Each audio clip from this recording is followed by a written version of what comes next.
Hi, I'm Carl Weber. Welcome to Video Aided Instructions English Grammar Series. The topic of this program is using verbs correctly. Now, as you may remember, the verb is the most important word in any sentence. It's the heart of the action, kind of like the engine in a car. A lot of the work done by the sentence is driven by the verb. So understanding verbs and using them correctly is very important. In this program, we'll talk about three common trouble areas in using English verbs: verb tenses, irregular verbs, and the subjunctive mood. If you're ready, let's get started.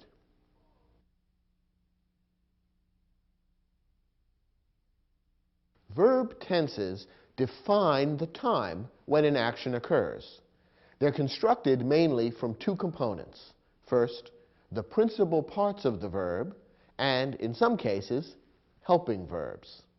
Now, there are four principal parts of any verb in English.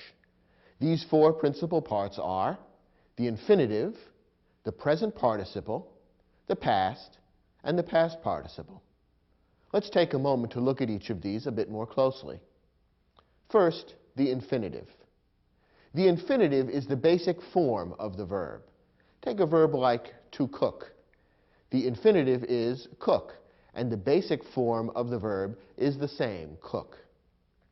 The present participle ends in the letters ing.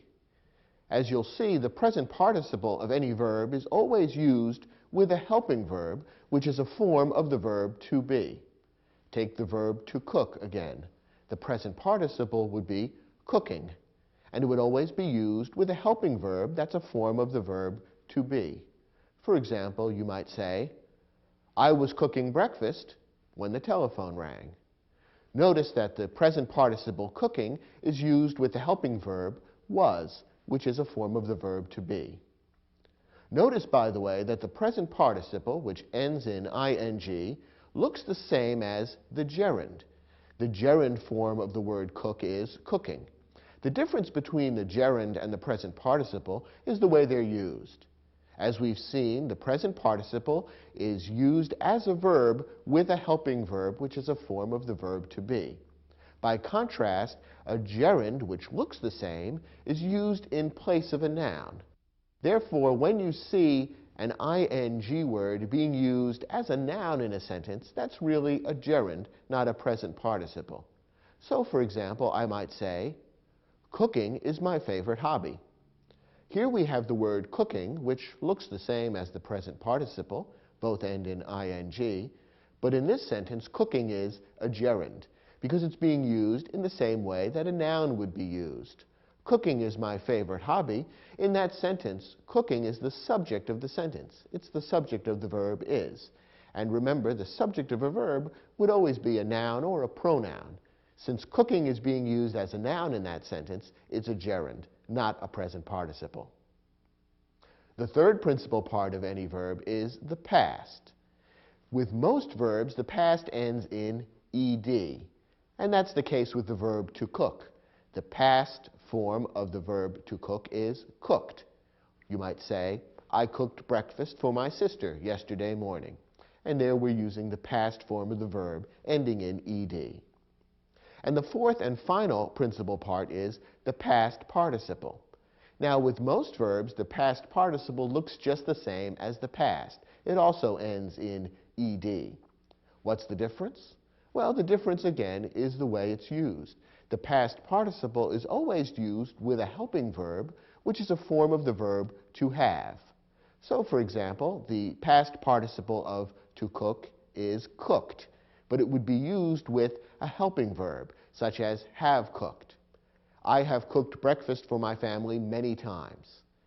That's an example of how the past participle would be used, with a helping verb, which is a form of the verb to have. These, then, are the four principal parts of any verb: the infinitive, the present participle, the past, and the past participle. And these four principal parts are combined in various ways to create verb tenses. Now, there are many verb tenses in English, but the six most important are the ones we're going to present to you now. Let's begin with the present tense. The present tense is used to describe action that's happening now. It's formed using the basic form of the verb. Now, take the verb to cook. Remember, we saw that the basic or infinitive form of the verb is cook. You would use this in creating the present tense of the verb. For example, I cook. I cook breakfast every morning. Describes something that's happening now. Notice that with certain subjects, you add an S to the end of the basic form. So you would say, he cooks. He cooks breakfast for his wife every morning. Both of these would be forms of the present tense. The second tense to know is the past tense. The past tense describes action happening in the past. Anytime you're talking about something that happened before now, you would use the past tense. And the past tense is formed from the past form of the verb. Remember that with most verbs, the past form is created by adding ed to the basic form of the verb. And that's the way it is with the verb to cook. He cooked dinner last night. We're describing now something that happened in the past, not now, but at a time sometime before now, namely last night. So we would use the past form of the verb ending in ed. The third tense is the future tense. The future tense describes action happening in the future. Now, the future tense is created by using the basic form of the verb and preceding it with the helping verb will. Therefore, if we were describing something that's going to happen tomorrow, let's say, we would create the proper verb by using the helping verb will and adding that to the basic form of the verb, the infinitive. So the future tense of cook would be will cook, and we might say, he will cook dinner for us tomorrow. We're using the future tense because we're describing something that will happen in the future, namely tomorrow. And we use the basic form of the verb, cook, and precede it with a helping verb, will. Now, the fourth tense is called the present perfect tense. And here's where the tenses begin to get a little more complicated. The present perfect tense is used to describe action happening in the past up to the present. If this sounds a little confusing, with a little experience and some practice in reading and using this verb, you'll begin to understand how it's used. Now, the present perfect tense is formed by taking the past participle and putting in front of it the present tense of the verb to have. How does this work? Well, let's take the verb to cook again. What's the past participle of the verb to cook? Well, remember, the past participle is usually formed by adding ed, so the past participle is cooked. Now, the present tense of the verb to have would be, for example, he has. He has is the present tense of the verb to have. When we put that in front of the past participle, we have the present perfect tense. So the present perfect tense of the verb to cook would be, he has cooked. Now remember, we said that the present perfect is used for actions in the past up to the present. So how might you use he has cooked in a sentence? Well, how about this? He has cooked breakfast for his family every day for the last year. Think about what this sentence is saying. It's talking about someone who has cooked breakfast for his family every day for the past year, up to and including today. It's describing action happening in the past right up to the present, not action that was completed and finished sometime in the past, but rather action that's continuing right up to now. When we say he has cooked breakfast every day, we're saying that he continues to do so right up until today. And that's a perfect example of how the present perfect tense would be used. The fifth important tense is the past perfect tense. This is used to describe action happening in the past before some other past action, which would usually be described in the past tense. Remember that the past tense is used for action happening in the past. When you're describing action happening even earlier than a past tense action, you would use the past perfect tense. And we'll see an example in a moment. Now, the past perfect tense is formed by taking the past participle and putting in front of it a verb which is the past tense of the verb to have. Let's use the verb cook again. Remember that the past participle is cooked. Now, if we want to take the past tense of the verb to have, we might say something like, he had. That's the past tense of the verb to have. And when we tack on the past participle afterwards, we have, he had cooked. Now remember, the past perfect tense is used for past actions occurring prior to other past actions. So, for example, we could use the words, he had cooked, in a sentence like this one. He had cooked dinner when suddenly the doorbell rang. Now notice what's happening in this sentence. We're told about two events that happened in the past, the ringing of the doorbell and the cooking of the dinner. Now, which came first? Well, we're told in this sentence that the cooking of the dinner came before the ringing of the doorbell. So the ringing of the doorbell is described in the past tense, while the past perfect tense is used for the cooking of the dinner. Remember, the past perfect tense describes action happening in the past before some past tense action. So the sentence correctly says, he had cooked dinner when suddenly the doorbell rang. The correct sequence of events is clearly explained by the two different tenses that are used in that sentence. Now, the sixth and final basic tense in English is the future perfect tense. This is used to describe action happening in the future before some other action, which is usually described using the future tense. The future perfect tense is created by using the past participle preceded by the future tense form of the verb to have. Now, the future tense of the verb to have is formed with the words will have. So when we take the words will have and follow them by the past participle, we end up with the future perfect tense.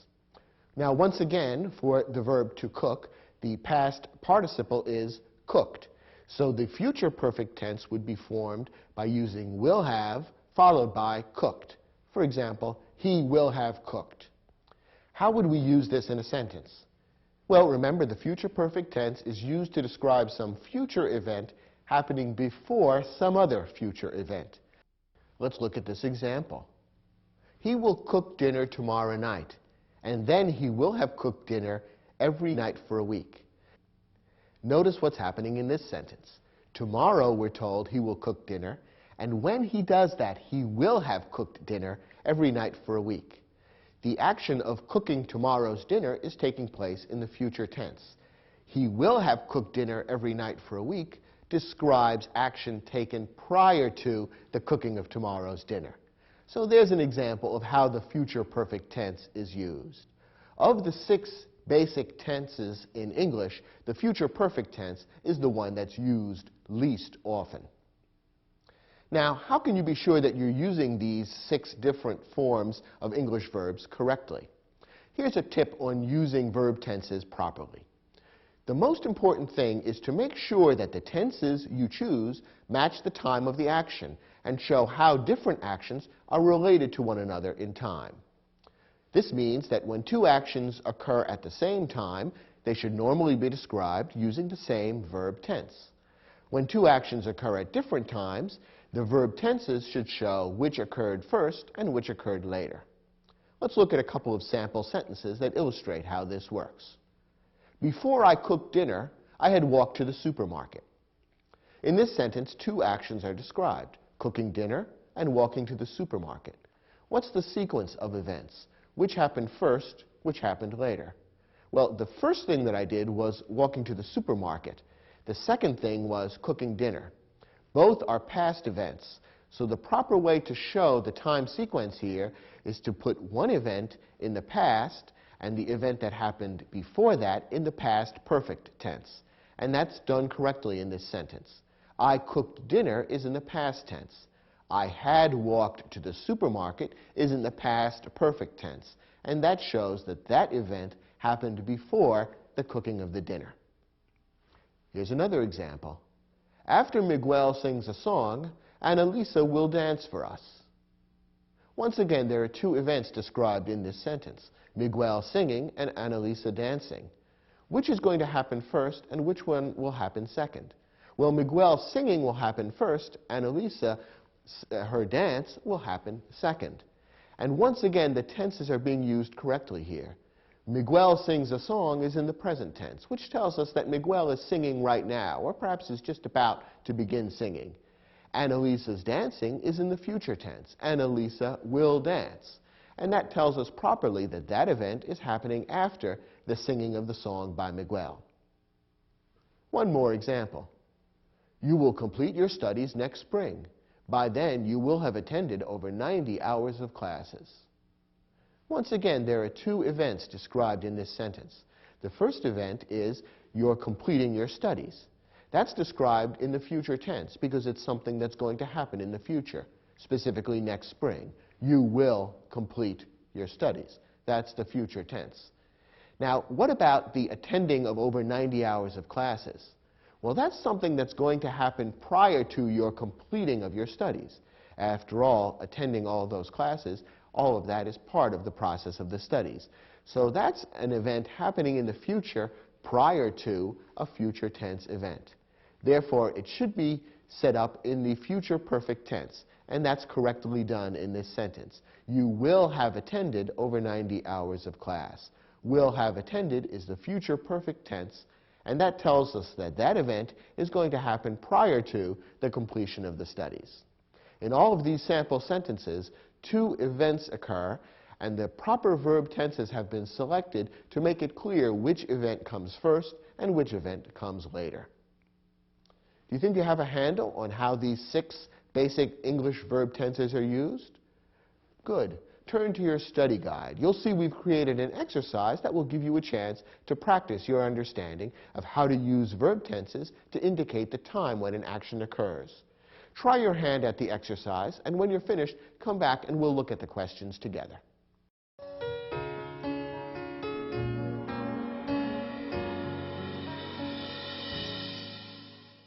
Now, in this exercise, you're given several sentences, and in each one a verb is underlined.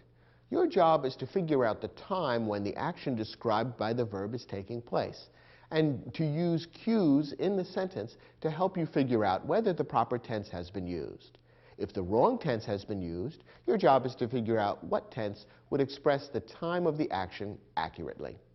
Let's look at the first example. I am a student at the Henderson Academy. I study there for the past 2 years. Now, in this sentence, the verb study has been underlined, and study is a present tense verb. It would be used to describe actions taking place right now.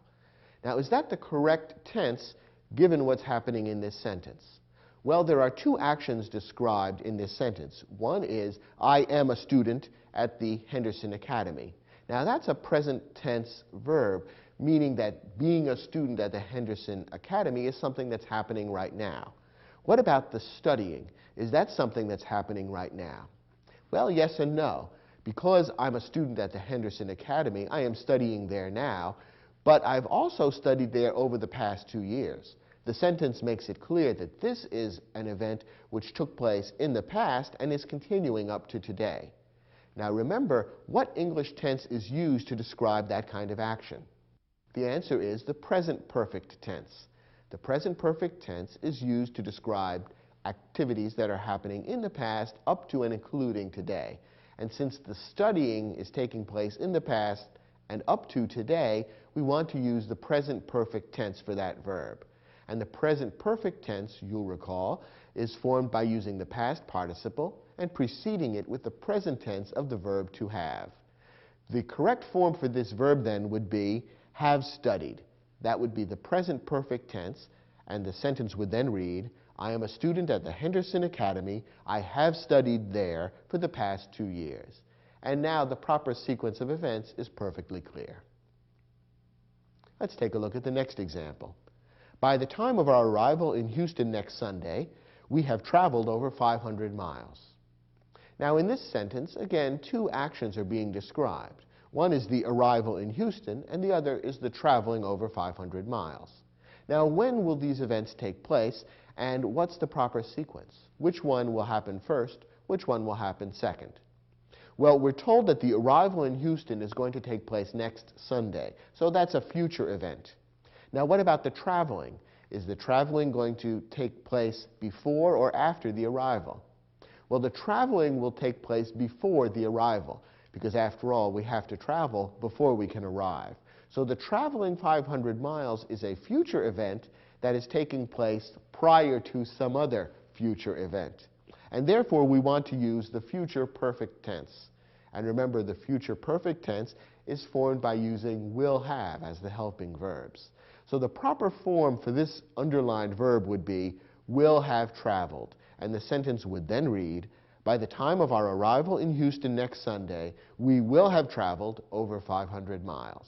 And that lays out the sequence of the two events in this sentence quite clearly. Next example. Before he sprained his ankle, Charles exercises in the weight room 3 times a week. Once again, there are two events in this sentence. Charles sprained his ankle. That's a past tense event. That means it happened in the past. Now, before that, something else happened, namely Charles exercising in the weight room 3 times a week. What's the best tense to use to describe a past event happening prior to some other past event? The past perfect would be the best tense to use in that circumstance. So the right way to phrase the verb exercises would be had exercised. That's the past perfect form of the verb. And the sentence would then read, before he sprained his ankle, Charles had exercised in the weight room 3 times a week. Next, when she applied for her job at the airline, Diane stated that she had served in the U.S. Air Force. Now, we actually have 3 different events or activities in this sentence. She applied for her job at the airline. That's one event, and that's taking place in the past. Diane stated, so Diane stated or said something. That's another past event, and that took place at the same time as the application. And that makes sense. Part of the application for the job is explaining about her background. So she applied, she stated. Those are 2 past tense events, both described using the same verb tense and both describing events in the past happening more or less simultaneously at the same time. And then we have the third event, that she had served in the U.S. Air Force. Now, serving in the U.S. Air Force also happened in the past. Did it happen at the same time as the application and the statement? No, it happened before. She applied for the job at the airline, but before that, she had served in the U.S. Air Force. So the proper tense to use there would be the past perfect tense. Because remember, the past perfect tense is used to describe a past event happening before another past event. Now, is the past perfect tense used in this sentence? Yes, it is. Had served is the past perfect tense. So this particular sentence is perfectly correct. All the verbs used here are properly used, and they lay out quite clearly what the sequence of events is in this sentence. Next example. Last month, Luis has captured his 3rd consecutive championship in a college swim meet. Now, what's the timing of the event that's happening in this sentence? Well, we're told that it happened last month, so we can see that this is a past event being described. Now, what verb tense is being used here? What form of the verb is being used in the underlined verb? It says has captured. Now, has captured is the present perfect tense. Remember, the present perfect tense is uses the past participle, captured, together with the present tense of the verb to have. So here the present perfect tense is being used. Is that the correct tense to use in this sentence? Remember that the present perfect tense is used to describe past events extending up to today. Now, is the capturing of the championship by Luis, is that a past event continuing up to today? Not really. He captured the championship in the college swim meet last month. It happened then, and it was completed then. Therefore, this is simply a past action, not the kind of action that should be described in the present perfect tense. Instead of the present perfect tense, the simple past tense ought to be used. So the sentence should read, last month, Luis captured his 3rd consecutive championship in a college swim meet. Because the event took place in the past and was completed in the past, the simple past tense ought to be used, and that would be captured.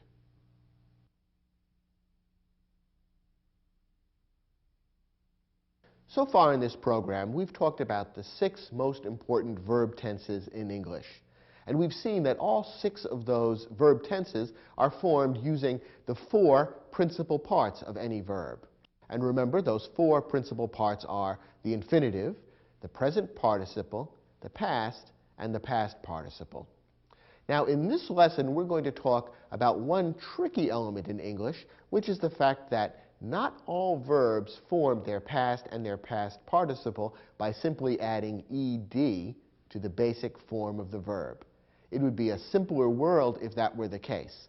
But in English, there are a number of verbs that are called irregular verbs. Irregular verbs have past and past participle forms that are not made by adding ed. Well, how are the past and past participle forms of irregular verbs created? What's the rule? Unfortunately, there is no rule. There are many different irregular verbs, and they form their past and past participle forms in a variety of ways. In some cases, the past and past participle forms are one and the same. In other cases, they're different. And there's no one rule that explains how they're formed. Unfortunately, you simply have to study and learn the irregular verbs by memorization and practice. It's one of the things in English that makes learning the language a little bit tricky for people who didn't grow up speaking English. But I'll let you in on a little secret. Even people who grew up speaking English do sometimes find irregular verbs tricky to form and use. So you're not alone if you find this to be a challenge in using English correctly. Now, the most important irregular verb is the verb to be. It's important because it's used so often. The principal parts of the verb to be are be, being, was, and been.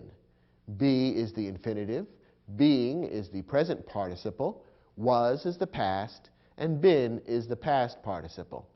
Now, all the forms of the verb to be are a little bit complicated, confusing, and rather unexpected. So in your study guide, we've provided all the basic forms of the verb to be in the 6 most common English tenses. When you take a verb and provide all the basic forms of it, that's called conjugating the verb. So turn to your study guide and you'll see we've provided a complete conjugation of the verb to be.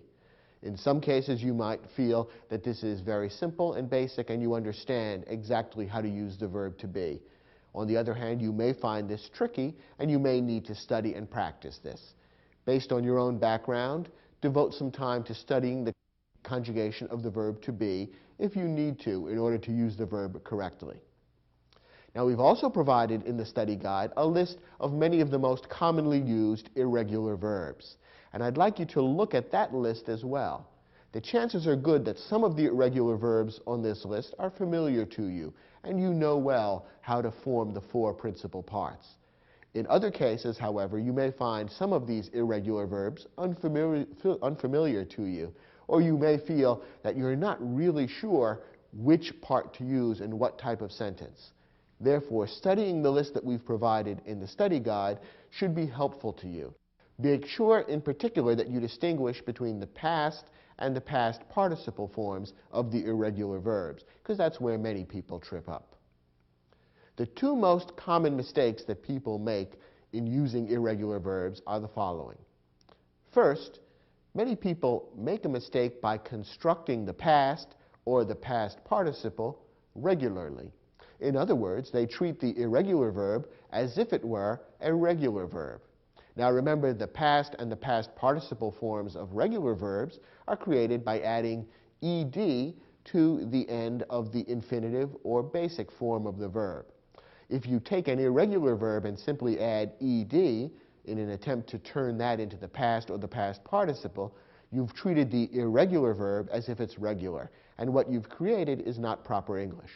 Take a look at this sentence. Henri bringed his girlfriend to the movies. Now, in this sentence, the verb to bring is being used, and that's an irregular verb.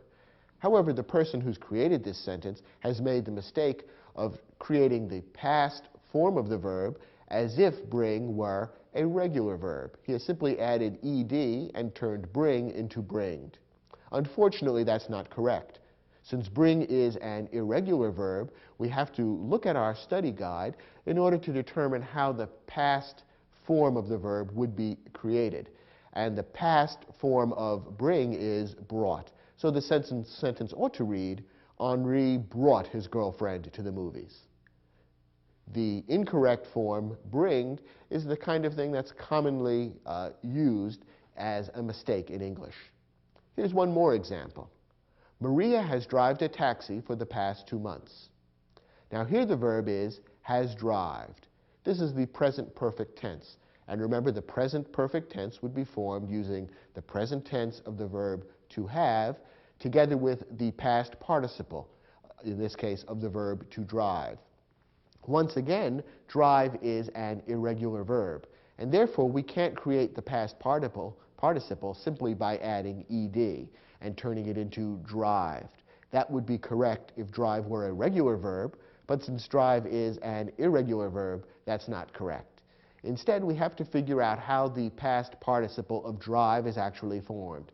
And as you can see in your study guide, the past participle of drive is driven. And that would be the form of the verb that you would use with the helping verb to have. The sentence correctly should read, Maria has driven a taxi for the past 2 months. So once again, remember that irregular verbs form their past and past participle forms not simply by adding ed, but in different and somewhat unpredictable ways. You've got to memorize those special forms and use them correctly in sentences.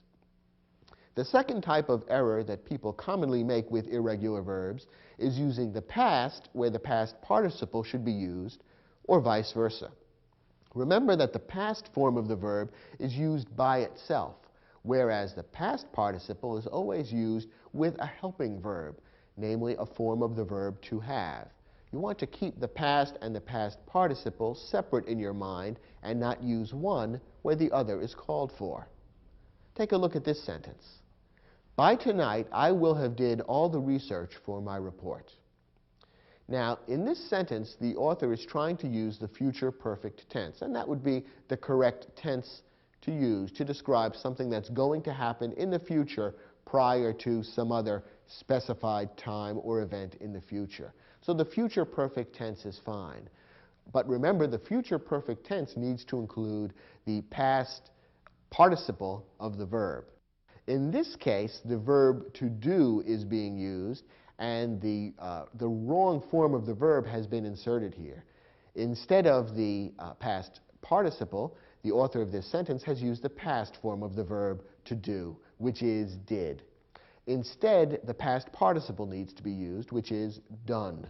That would be the correct form of the verb to use with the helping verb, done rather than did. And then the sentence would correctly read, by tonight I will have done all the research for my report. The author of this sentence confused the past with the past participle and therefore created a wrong sentence. One more example. Juanita done her exercises before going to work. Once again, the verb to do is being used. Now, in this case, the past tense ought to be used because we're describing something that Juanita did in the past. Now, the past form of to do is did. The author of this sentence hasn't used the past. Instead, the author has mistakenly used the past participle done. So again, the sentence is incorrect because of a confusion between the past and the past participle. The sentence ought to read, Juanita did her exercises before going to work. Finally, one other special complication that is worthy of your noting and studying. There are two irregular verbs that are often confused and therefore cause many mistakes in English. These two irregular verbs are lie and lay. Let's take a look at the difference. Lie is an irregular verb that is intransitive. Remember, an intransitive verb is a verb that takes no direct object. In other words, the action of the verb to lie isn't passed along to something that receives the action. Instead, you just lie, period. There's no object which receives the action of the lying. The principal parts of the verb lie are lie, lying, lay, and lain. Lie is the present tense. Lying is the present participle. Lay is the past, and lain is the past participle. So lain is a form of the verb that would always be used with a helping verb. Therefore, for example, look at the following sentence. I will lie on the sofa. Here we're using the verb to lie because it is used intransitively. There is no direct object. I am not lying something, I am just lying. I will lie on the sofa. So the verb lie is being used correctly here. By contrast, lay is an irregular verb that is transitive. In other words, it always takes a direct object. When you lay, you have to lay something. You lay something, and therefore there is something in the sentence that will receive the action of the laying. It's a transitive verb. It has a different meaning, although it's clearly related to the verb lie, and therefore the verb to be used in this type of sentence would be a different verb, which is formed differently. Now, the principal parts of the verb to lay are lay, laying, laid, and laid. Notice that in the case of the verb to lay, the past and past participle happen to be the same. Laid and laid do not appear as principal parts of the verb to lie. Instead, lay and lain are the past and the past participle, respectively. So all these words which sound somewhat similar have very distinct meanings and distinct uses and need to be distinguished carefully. Take a look at this sentence. I will lay my books on the table. Is this the verb to lie or to lay? It's the verb to lay, and it's being used correctly here because it is being used transitively. That is, there is a direct object which is receiving the action of the laying. Something is getting laid, namely the books. The books are being laid on the table. Whereas the verb to lie does not take an object, the verb to lay does. And therefore, to lay is being used correctly in this sentence. So you need to always remember the difference between the verb to lie and the verb to lay, and then be sure that you use the correct principal part of each of these verbs whenever you're using one of them in a sentence.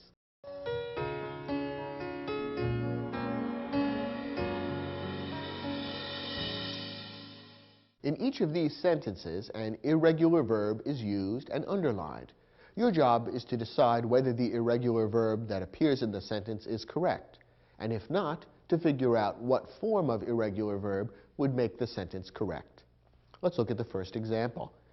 The mechanic examined the car and discovered that the accident had broken its rear axle. Now, in this sentence, there are three separate events: the examining of the car, the discovery, and the breaking of the rear axle. What is the sequence among these events? Well, the examining of the car and the discovery are both past events. They happened at some time in the past, and they happened at around the same time. In fact, it is while examining the car that the mechanic made the discovery. So those two events are both past events which should be described in the same tense. And that, in fact, is what the sentence does. The past tense is used for both of those events. Now, what about the breaking of the axle? When did that occur? Well, that also occurred in the past, but it occurred prior to the examining and the discovery. In fact, it's because the axle was broken that the driver brought the car to the mechanic in the first place. So the breaking of the axle is a past event that occurred prior to a couple of past tense events. Therefore, the breaking of the axle should be described using the past perfect tense. And that's what the author of this sentence is trying to do. It says the accident had broken its rear axle. Remember that the past perfect tense is formed by using the helping verb had and then the past participle of the verb. Now here comes the crucial question. For the irregular verb break, is broken the past participle? In other words, is this irregular verb correct? The answer is yes, it is correct. If you look on your chart in the study guide, you can see that for the irregular verb break, the four principal parts are break, breaking, broke, and broken. So broke would be the past form, which would be used by itself. Broken is the past participle, which is always used with a helping verb, as it is used here, and therefore this sentence and this verb are both perfectly correct. Next example. Last January, 30 members of the Polar Bear Club swum in the frigid waters of Long Island Sound. Maybe you've heard of the Polar Bear Club. It's a group of men and women who like to swim in very cold temperatures. Now here, the irregular verb swum has been underlined, and the question is this correct or not? First of all, what tense are we dealing with? Well, we're talking about something that happened last January, so this is a past event, and therefore the past tense ought to be used. And the past tense is formed simply from the past principal part of the verb.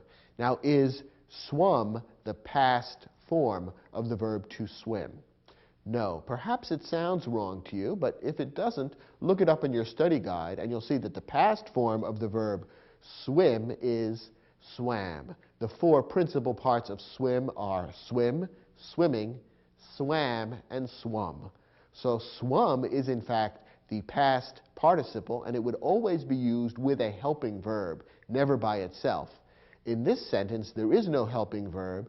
The past form is needed, not the past participle, so the verb ought to be changed to swam. Next, by the time Gary arrived at the restaurant, Maria had went home. Here again we have two events happening in the sentence. The first event that's mentioned is Gary arriving at the restaurant, and that's described in the past tense. Before that was the time when Maria went home. Therefore, we want to describe this past event which occurred before a past tense event using the past perfect tense. And the past perfect tense would use the helping verb had followed by the past participle. The verb in this case is go. Is the past participle of go went? No, it isn't. Once again, perhaps you can hear that this is wrong.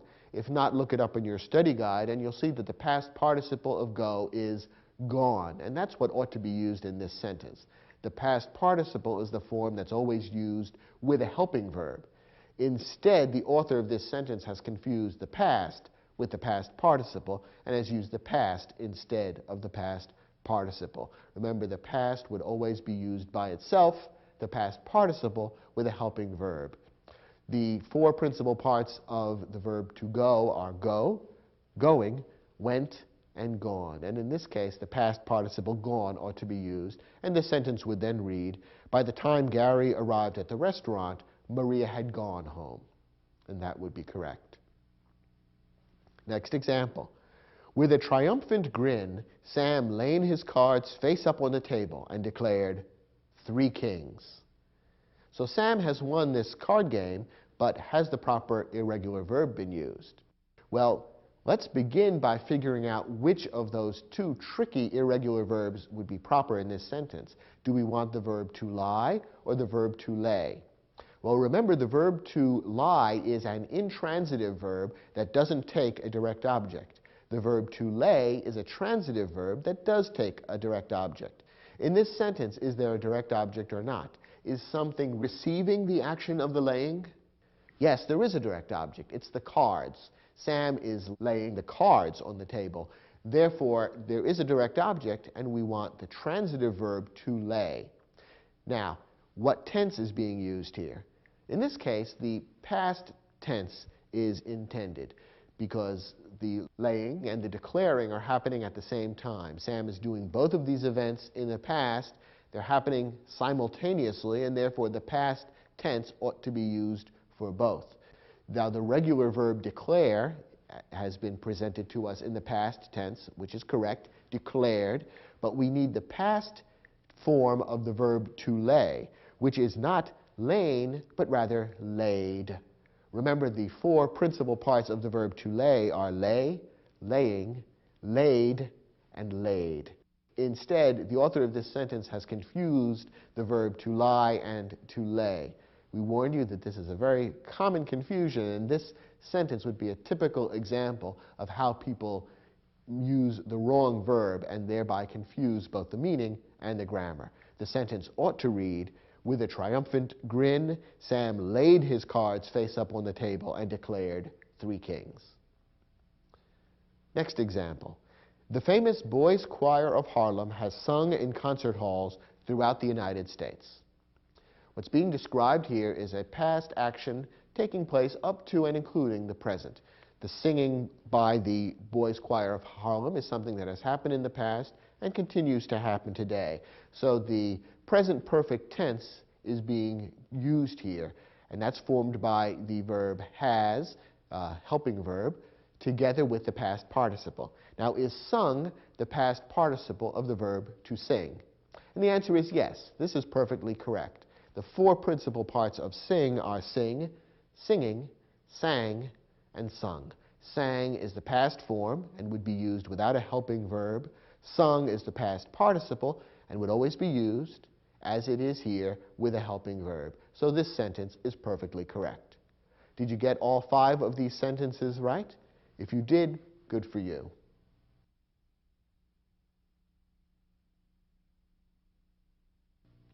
Here's another topic that many native speakers of English find difficult, namely the subjunctive mood. Now, the subjunctive mood is a particular way of using verbs that's rather rare. There are just 2 specific purposes for which the subjunctive mood is used, and in each case, the form of the verb is slightly different. If you can master these 2 purposes of the subjunctive mood and understand how to form the verb correctly in each case, you'll be an expert. First, the subjunctive mood is used to express a formal request or recommendation in a clause beginning with the word that. In this circumstance, the subjunctive mood of the verb is formed just the same way as the infinitive or basic form of the verb. Here's an example that illustrates how this works. She asked that the workers complete their reports by the end of the day. Now, this sentence, you'll notice, is expressing a formal request or recommendation.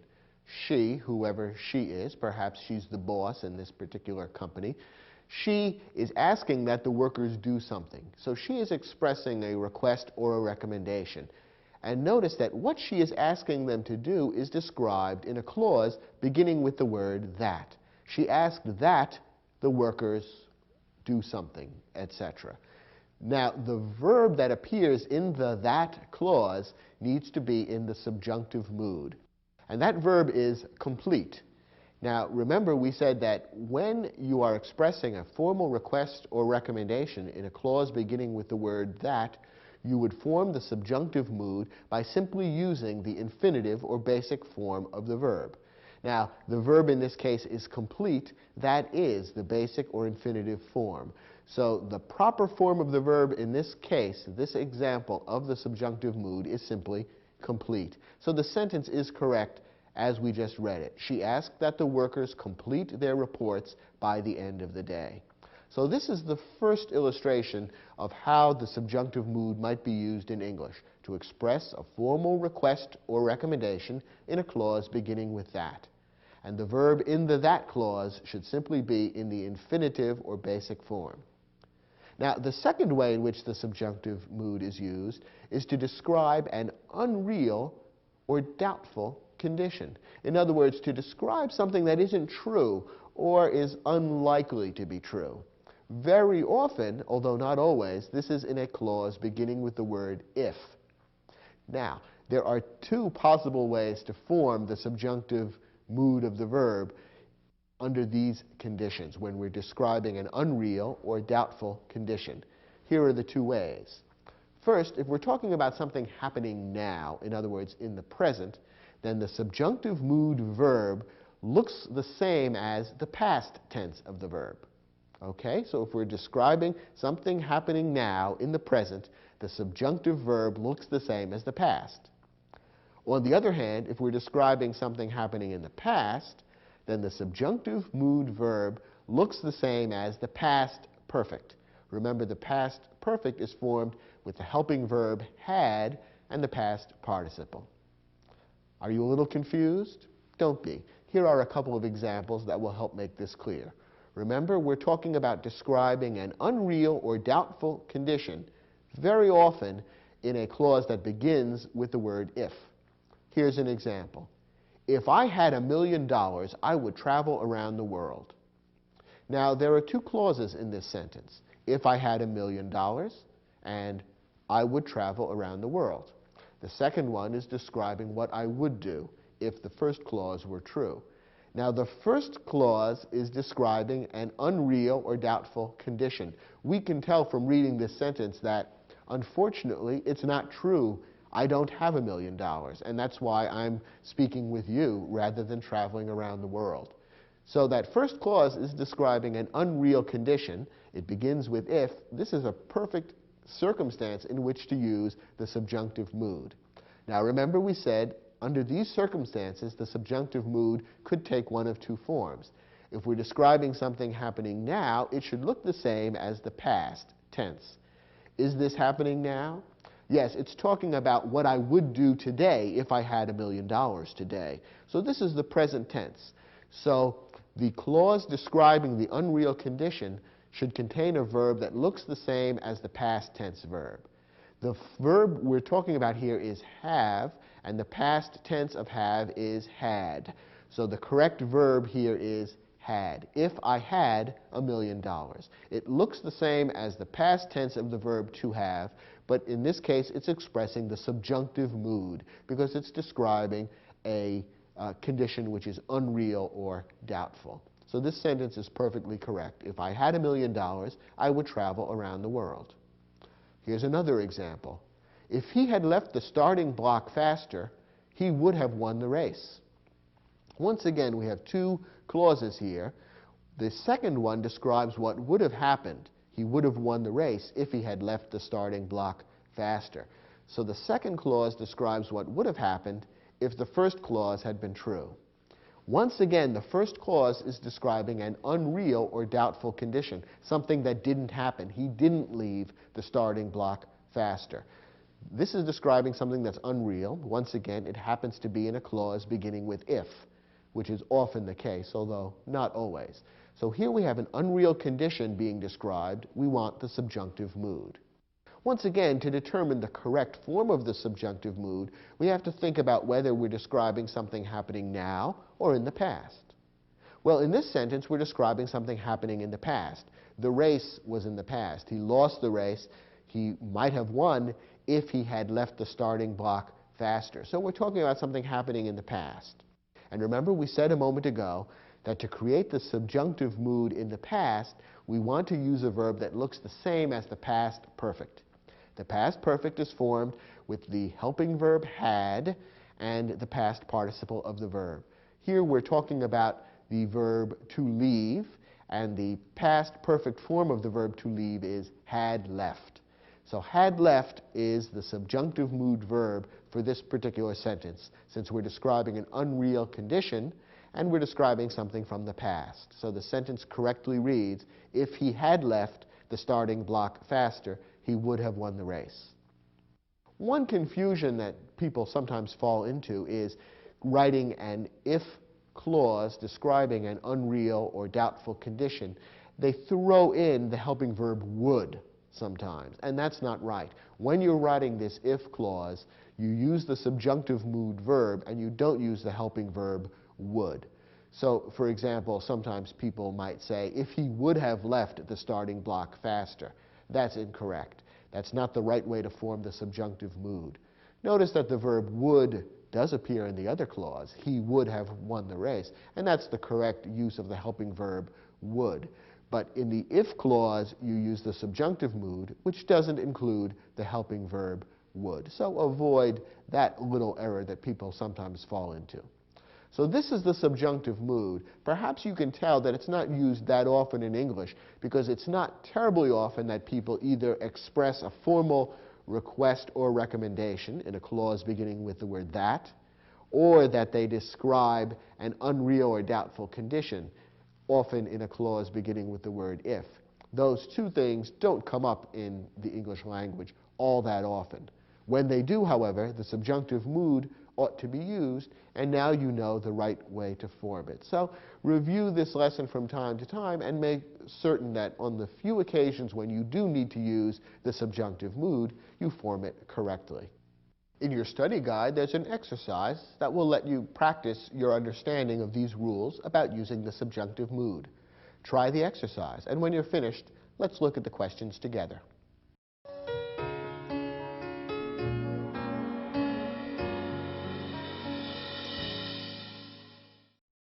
this exercise, you're given several sentences which require a verb in the subjunctive mood. At the end of the sentence, we've suggested what verb ought to be included in the sentence, and your job is to decide how to form the subjunctive mood correctly given the nature of the sentence. Let's take a look at these examples and see the right way to use the subjunctive mood in each case. If the captain blank that the storm was coming, he would have insisted on returning to port. And the verb that we want to insert in the blank is the verb to know. Now here the subjunctive mood is needed because we have an unreal or doubtful condition being described in the first clause of the sentence. And it is a clause beginning with if, which is one of the most common ways of describing an unreal or doubtful condition. The captain did not know that the storm was coming, so we're describing something that was unreal. His knowledge of the storm didn't really happen. We want to describe this then using the subjunctive mood. And remember, in order to determine the proper form of the subjunctive mood in a sentence like this, we need to know whether we're talking about something happening now or in the past. Well, in this case, the sentence is describing something happening in the past. He would have insisted on returning to port. That tells us that this is something that happened yesterday or before that. It's not something happening now. So we want the past tense, and remember the past tense of the subjunctive mood would look the same as the past perfect. We want to use, therefore, the helping verb had together with the past participle of the verb to know. So the proper subjunctive mood verb to insert in the blank here would be had known. And the sentence would then read, if the captain had known that the storm was coming, he would have insisted on returning to port.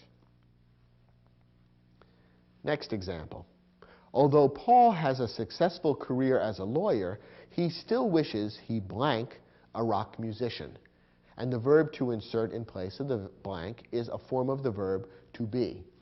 Now here an unreal condition is being described, although notice it's not an if clause. Occasionally an unreal condition may be described in a clause that doesn't begin with if.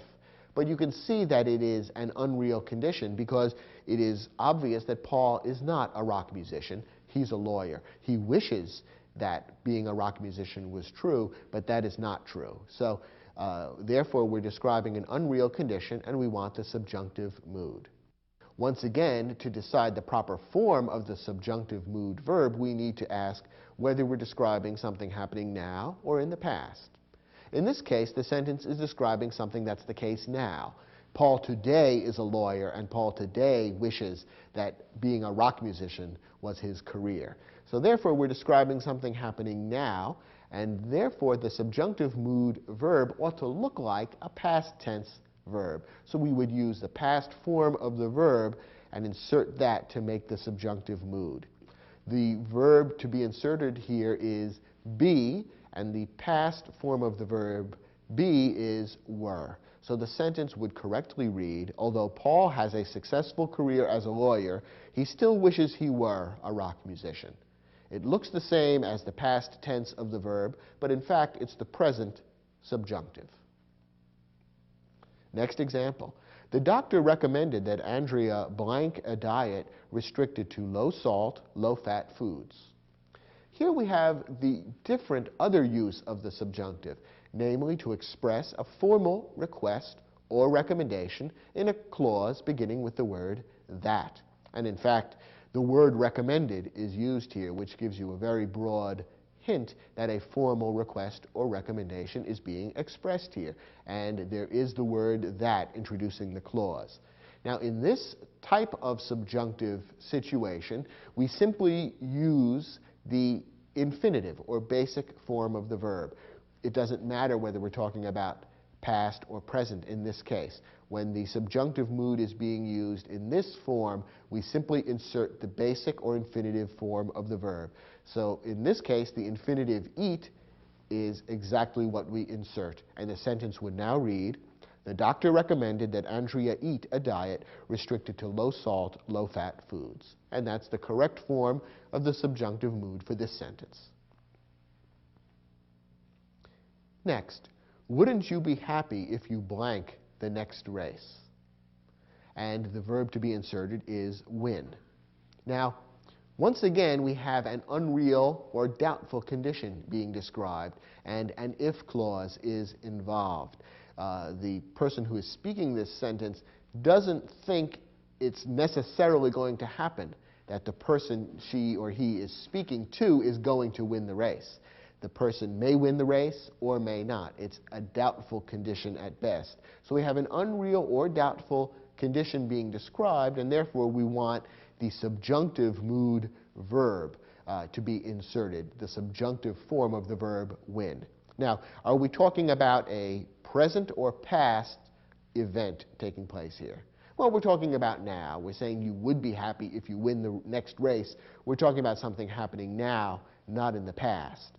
So therefore, we want the present subjunctive, which, remember, looks the same as the past tense form of the verb. What's the past tense form of the verb win?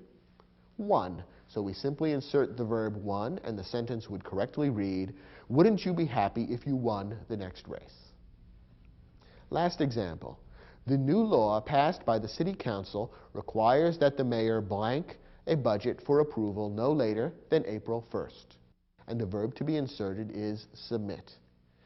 Now, here again, we need the subjunctive mood because the sentence is expressing a formal request or recommendation in a clause beginning with that. Notice the word that there, and in this case, it's being couched as a requirement of the law. It is requiring that the mayor do something.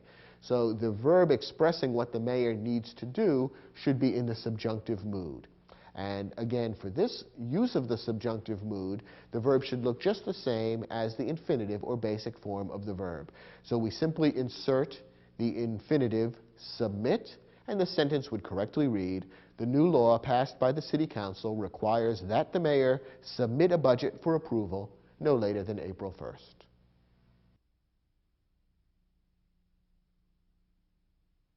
Well, the topics we've covered in this program really cover a broad range. Some of them are rather basic, such as how to form the 6 basic verb tenses that are most commonly used in English. But others were quite advanced, such as how and when to use the subjunctive mood correctly in English sentences. If you master all the verb topics that we cover in this program, you can consider yourself quite an expert in the use of English verbs. And the chances are good that you'll be able to avoid mistakes in using verbs that many native speakers of English continue to make. I hope you enjoyed this program and got a lot of useful information out of it, and I'll look forward to speaking with you about other English topics on other programs in this series.